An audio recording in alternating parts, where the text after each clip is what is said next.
In this video, I'm going to show you how to change the battery on the key fob for the Mazda CX-3. And this fob was used from 2016 to 2019 and carries a CR 2025 battery.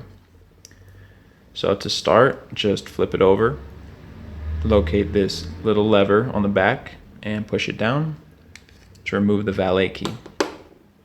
And if you look on the inside here, you're going to see a little groove that you can put a regular flathead screwdriver in. Give it a little twist, just gently, and it will open up on that side. You're going to do it for the other side. Just finding that little groove, twisting,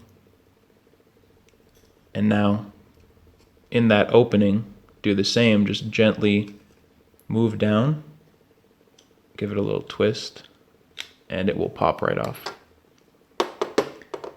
And now you can remove this piece of plastic holding in the battery. And there you can see is our CR 2025 battery. Go ahead and get your replacement. Just slide it in like that. Make sure this little piece of rubber is securely in its place. And just place it on the top of the battery. Take the back, and you can just pop it right back on. And you can put your key back in and you're good to go. Now let's say you're in a pinch and you don't have a screwdriver. I'm going to show you how to access this just with your hands, with the tools you have.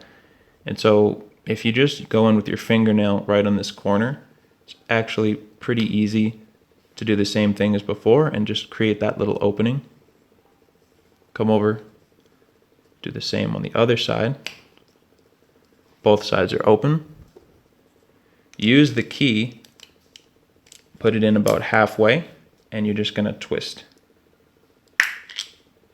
Just give it a twist like that, and you're back inside. You can replace your battery, no problem. Put it back on, and there you go. That's the Mazda CX-3 replacement battery.